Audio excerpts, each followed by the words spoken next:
పితా పుత్ర పవిత్రాత్మ నామమున ఆమేన్. క్రీస్తునాథుని యందు ప్రేమైనటువంటి క్రైస్తవ సహోదరి సహోదరులారా, ఈనాడు మన తిరుసభ సామాన్య కాలపు 18వ ఆదివారాన్ని కొనియాడుతుంది. ఈనాడు పఠనాలు, దాని గురించినటువంటి క్లుప్త వివరణ, కథ, పాటలు మనము క్లుప్తంగా ఈ రోజున మనము గమనించుదాం.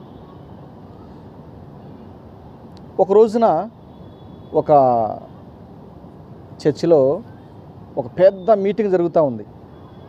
ఆ మీటింగ్కి చాలా పెద్ద పెద్ద వాళ్ళని పిలిచారు. దైవ సేవకులను, బ్రదర్స్ను, సిస్టర్స్ను, సంఘ పెద్దలను, నాయకులను చాలామందిని పిలిచారు. చాలా ఆనందంగా ఆ సభ జరుగుతుంది.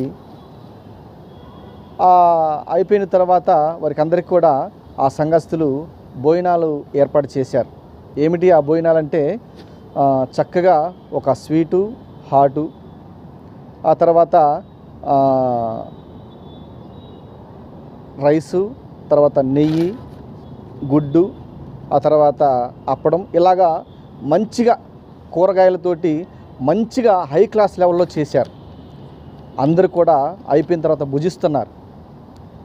చాలామంది చాలా బాగా చేశారు, వంటలు చాలా బాగున్నాయి, రుచిగా ఉన్నాయని చెప్పేసి ఆనందంగా ఆరగిస్తూ ఉన్నారు.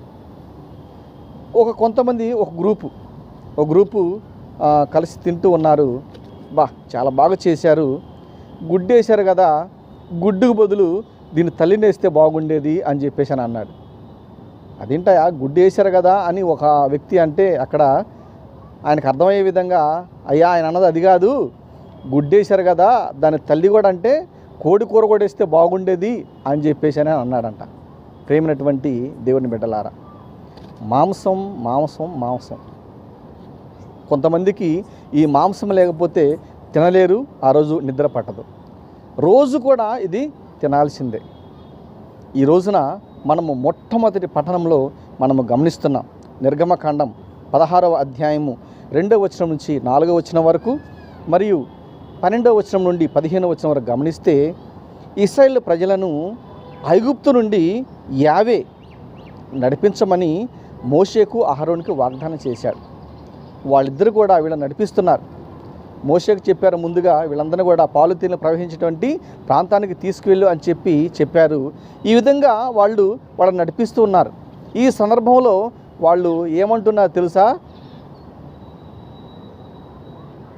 నిర్గమకాండం 16వ అధ్యాయం 3వ వచనంలో, ఇశ్రాయేలీయులు వారితో, మేము ఐగుప్తు దేశమునని యావే చేతిలో చచ్చినా బాగుండేది, అచ్చట మాంస భాండముల దగ్గర కూర్చుండి రొట్టె విరుచుకొని కడుపారా భుజిస్తున్నాము, కానీ అరణ్యంలో ఏమీ కూడా లేదు. అక్కడే నయం, ఐగుప్తు దేశంలోనే నయం. అక్కడ మాంస భాండారాల దగ్గర కూర్చొని హ్యాపీగా సంతోషంగా మాంసం తింటూ, రొట్టె తింటూ మేము సంతోషంగా జీవించేవాళ్ళం. ఇక అరణ్యంలో ఒక్క మాంసం లేదు, ఒక్క రొట్టె లేదు, ఏందో ఈ పాడు మన్నాతో చచ్చిపోతున్నాం అన్నట్టుగా వాళ్ళు నేరారోపణ చేస్తున్నారు వాళ్ళిద్దరి మీద. ప్రియమైనటువంటి దేవుని బిడ్డలారా, మనం మాంసం కొరకు దేవుని యొక్క బైబిల్ గ్రంథంలో కొంతమంది జీవితాలు చాలించుకున్నారు.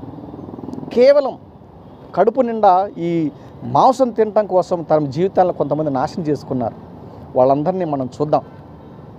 మొట్టమొదటిగా మనము జీవితం నాశనం చేసుకోలేదు, కానీ కొంతమంది చేసుకున్నారు. అయితే 27వ అధ్యాయంలో, ఆదికాండం 27వ అధ్యాయంలో ఒక కుటుంబం గురించి మనం వింటాం. అదే ఇస్సాకు గారి కుటుంబం, ఇస్సాకు, రెబెకా. ఇస్సాకు గారు ఏం చేశారు తెలుసా? ఆయన చనిపోయే ముందు, అయ్యా, తన పెద్ద కుమారుడు అనేటువంటి ఏశావుని పిలిచి, నేను చనిపోబోతున్నాను, చివరిసారిగా నాకు నువ్వు అడవికి వెళ్ళి ఒక మంచి జింక మాంసాన్ని, జింకని వేటాడి రుచికరంగా నాకు వండించి నాకు ఇచ్చినట్లయితే దాన్ని నేను కడుపారా తిని నీకు దీవెనలు ఇస్తానని చెప్పాడు. చనిపోయే ముందు కూడా ఆ మహా వ్యక్తికి ఏం కావాల్సి వచ్చింది? మాంసం కావాల్సి వచ్చింది. ఆ తర్వాత ఆ లేనిపోయిన కథను అల్లి, ఆయనేమో అడవికి వెళ్ళాడు వేటాడదామని, లేనిపోయిన కథ అల్లి రెబెకా ఏం చేసింది? పెద్ద కుమారుడికి వద్దు, చిన్న కుమారుడికి కావాలి దీవెనలు అని చెప్పేసానని, అయ్యా మన మందలో నుంచి 2 మేక పిల్లలు తీసుకురా అని చెప్పేసి 2 మేక పిల్లలను గబగబ కూర వండి రుచికరంగా తన భర్తకు ఇచ్చి పంపించింది ఏశావు రూపంలో. యాకోబు. ఆ కథ అంతా కూడా మనకు తెలిసిందే. ఈ విధంగా మోసంతో ఆయన దీవెనలు పొందాడు కూరండి. ఆ పెద్ద ఆయన చేసింది ఏముంది, ఒక పులుసు కోసము, ఆ అన్నం కడుపు నిండడం కోసము తన జ్యేష్ఠత్వాన్ని కూడా అమ్ముకున్నాడు తిండి కోసం ఏశావు గారు. ఆ కుటుంబం చూడండి ఎట్లా అయిందో.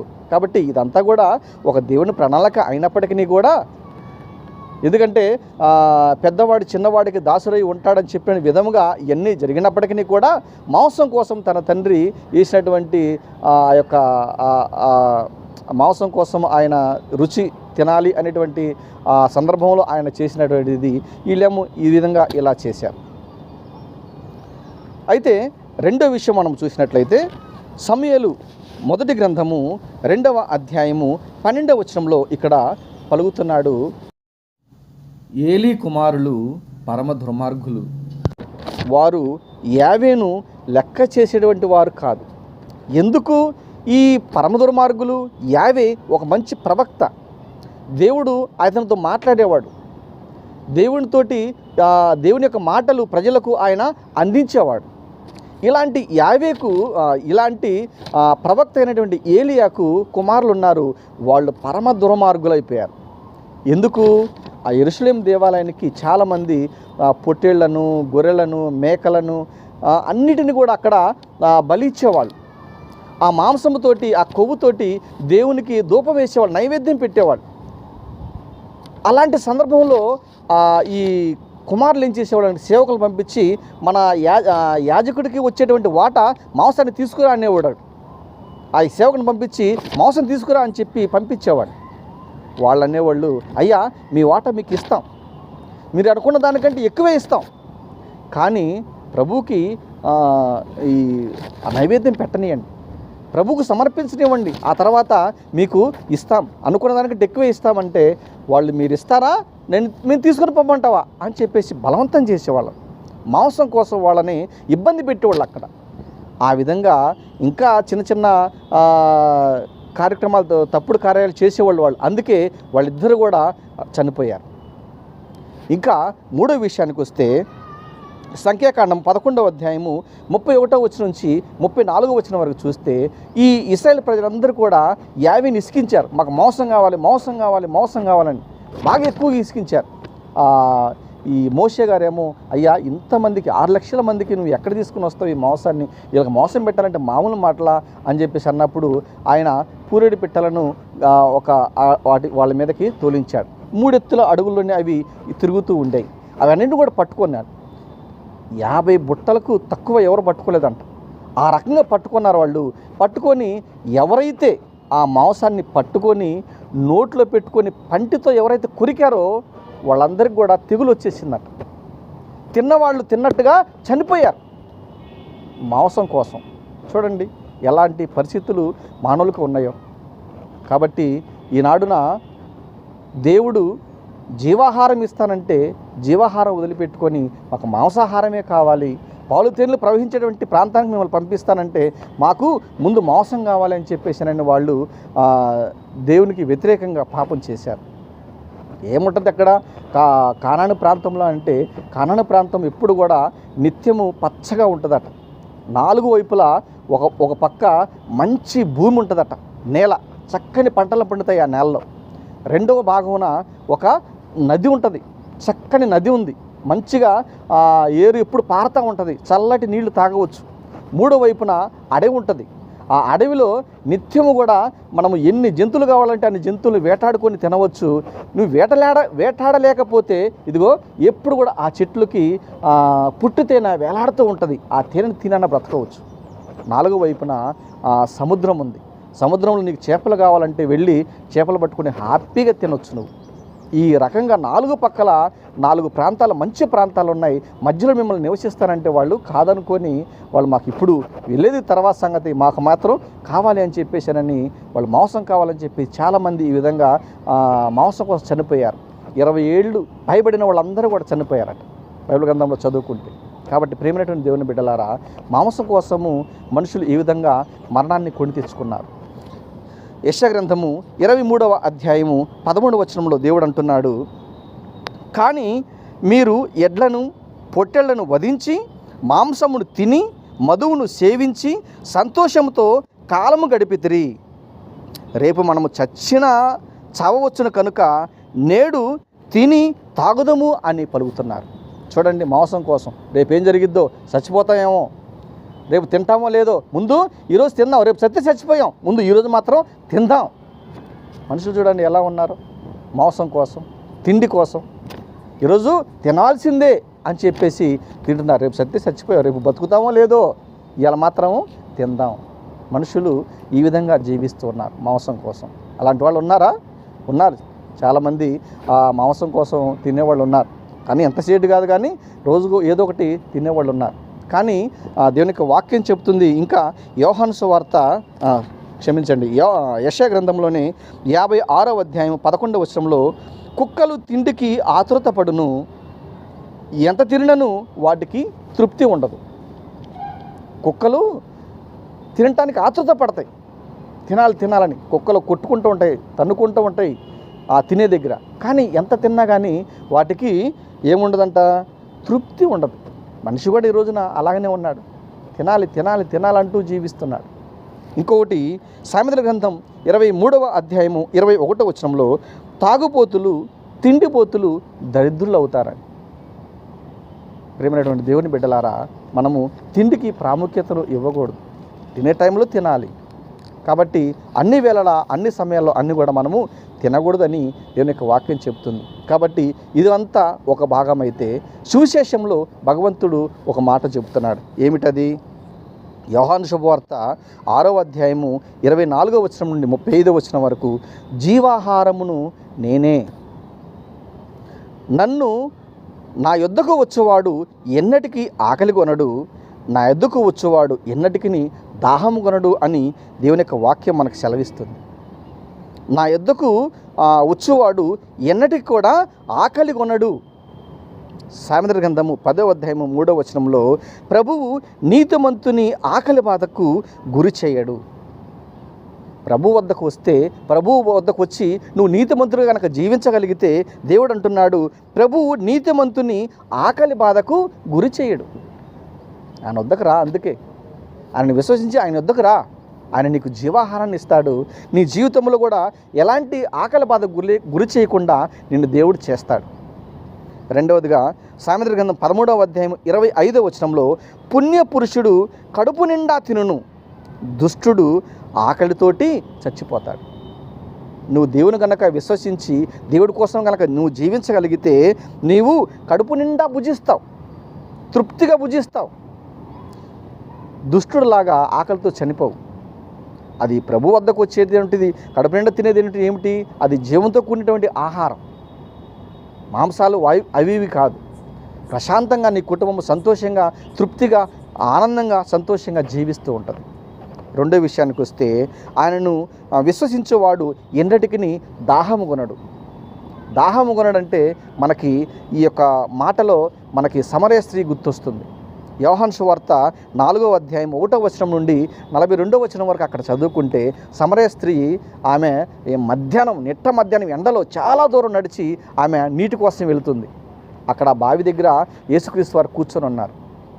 అమ్మ, ఈ నీళ్లు తాగితే మరలా నీకు దాహం వస్తుంది, ఇంత కష్టపడి అంత దూరం నుంచి వచ్చావు, తీసుకొని పోతావు, తాగితే మరలా నీకు దాహం అవుతుంది. కానీ నేనిచ్చేటువంటి జీవజలము తాగితే, నేనిచ్చేటువంటి నీళ్లు తాగితే నువ్వు ఎన్నటికి కూడా జీవితంలో దాహం కొనవని చెప్పి ఆమెకు అక్కడ జీవజలాన్ని ఇచ్చాడు ప్రభు. కాబట్టి దేవుని యొక్క బిడ్డలారా, మనము మన జీవితంలో జీవాహారం తీసుకోవడానికి, పరిశుద్ధమైన జీవజలము ప్రభువుని తీసుకోవడానికి మనము ప్రయాసపడాలి. దర్శన గ్రంథము 7వ అధ్యాయము 13వ వచనం నుండి 15వ వచనం వరకు చూస్తే, ఈ తెల్లటి దుస్తులు ధరించిన వారెవరు? ఈ వ్యక్తులు గొర్రెపిల్ల రక్తంలో తమ వస్త్రములను క్షాళనమునర్చుకొని వాటిని స్వచ్ఛముగా చేసుకొనిరి అని అక్కడ దర్శన గ్రంథంలో చెబుతున్నారు. యోహాను గారు ఒక కలగంటున్నారు. ఎవరు ఈ యొక్క తెల్లని దుస్తులు ధరించిన వాళ్ళు? వీళ్ళెవరు అంటే, యేసుక్రీస్తు యొక్క గొర్రెపిల్ల రక్తంలో వాళ్ళ యొక్క పాపాలను కడుక్కొని శుద్ధి చేసుకొని పరిశుద్ధంగా జీవించేటువంటి వాళ్ళు. వీళ్ళకి ఎలా ఉంటుంది? వారికి ఆకలి ఉండదు, వారికి దాహం ఉండదు, సూర్యుడు కానీ ఏ వేడిమి కానీ వారిని దహింపదు. దేవుడు వారిని జీవజలం యొద్దకు తీసుకొని పోతాడు. పరిశుద్ధంగా నీవు పవిత్రంగా జీవించగలిగితే, యేసుక్రీస్తు యొక్క రక్తంలో కడగబడి నీకు పాపంని కడుక్కొని పరిశుద్ధంగా జీవించగలిగితే నీవు ఎలా ఉంటావంటే నీ కుటుంబానికి కానీ నీకు కానీ ఆకలి దప్పులు అనేటువంటి ఉండవు.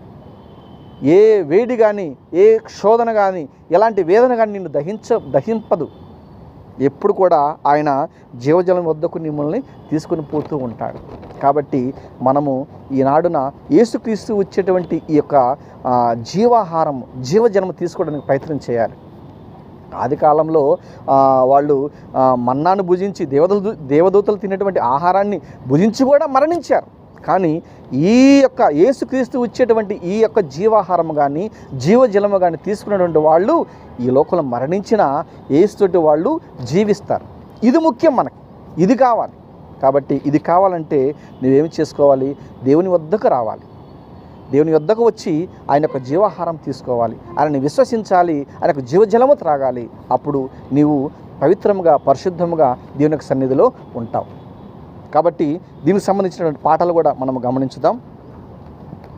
హల్లెలూయా హల్లెలూయా హల్లెలూయా హల్లెలూయా హల్లెలూయా హల్లెలూయా హల్లెలూయా హల్లెలూయా హల్లెలూయా హల్లెలూయా.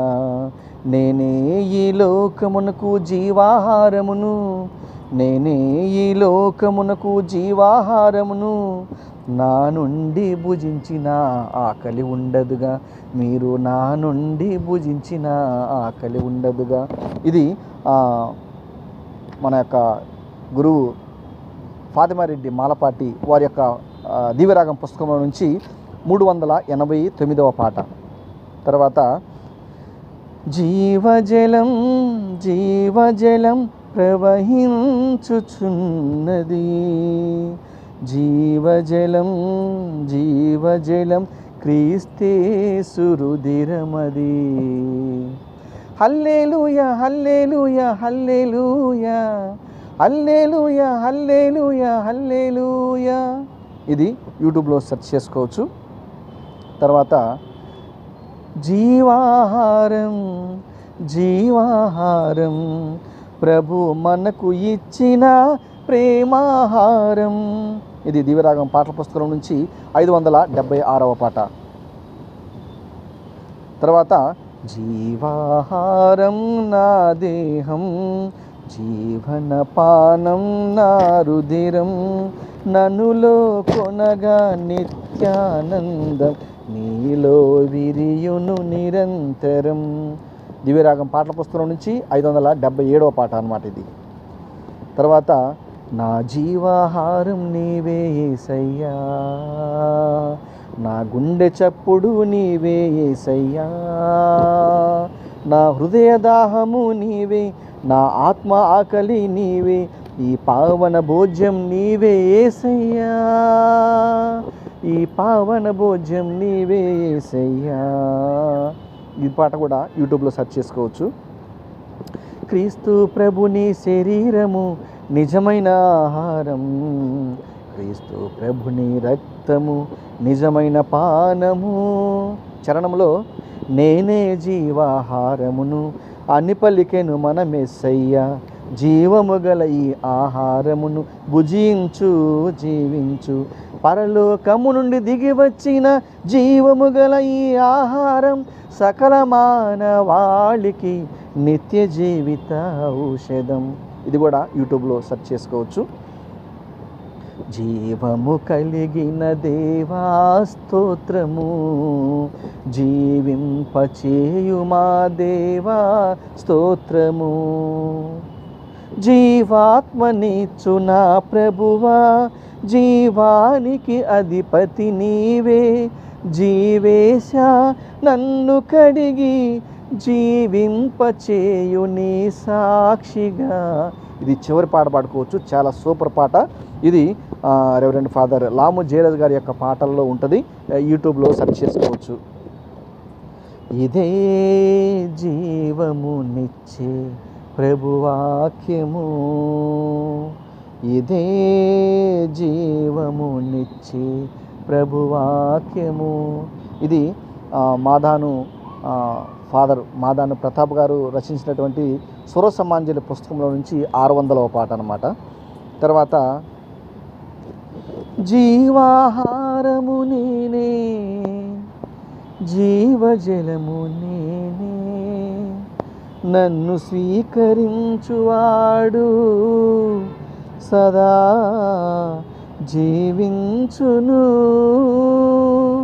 ప్రభు యేసువే జీవాహారం, పరిశుద్ధ బలియాహారం, పరిపూర్ణ బలియాగం. ఈ యొక్క పాట కూడా స్వరసమాంజలి పాటల పుస్తకం నుంచి 1615వ పాట ఇది. కాబట్టి ఈ యొక్క ప్రియమైనటువంటి ఉపదేశకులారా, సంఘస్థులారా, మీకు ఈ యొక్క ప్రసంగం కానీ, కథ కానీ, పాటలు కానీ అవసరమైతే మీ యొక్క ప్రసంగాల్లో ఉపయోగించుకొని మీ జీవితంలో మీ విచారణలో పలు గ్రామాల్లో ఉపయోగపడితే ఉపయోగించుకోండి. నన్ను కూడా ప్రోత్సహించమని మనం చేస్తున్నాం. చాలామంది బాగుందని ప్రసంగాలు, ఈ కథలు, ఈ పాటలు బాగుందన్నట్టుగా కామెంట్ చేస్తున్నారు, ఫోన్లు చేస్తున్నారు. దయచేసి ఇలాంటి ప్రేరణను నాకు కలిగింపచేసి ఇంకా నన్ను ముందుకు నడిపించాలని, చివరిగా యూట్యూబ్ ఈ యొక్క ఛానల్ ఎవరైతే సబ్స్క్రైబ్ చేసుకోకపోతే దయచేసి సబ్స్క్రైబ్ చేసుకొని ముందుకు నడిపించాలని మీ అందరికీ హృదయపూర్వకంగా తెలియజేస్తూ, ఇంకా నా కోసం కూడా ప్రార్థించండి. ఇంకా ఎక్కువగా దేవుని స్తుతించి ఆరాధించాలని, దేవునిలో లీనమై ఏకమై జీవించాలని మనస్ఫూర్తిగా మీ యొక్క ప్రార్థనలో మా కోసం, మా కుటుంబం కోసం ప్రార్థించమని మనం చేస్తున్నాను. పిత, పుత్ర, పవిత్ర ఆత్మ నామమున ఆమేన్.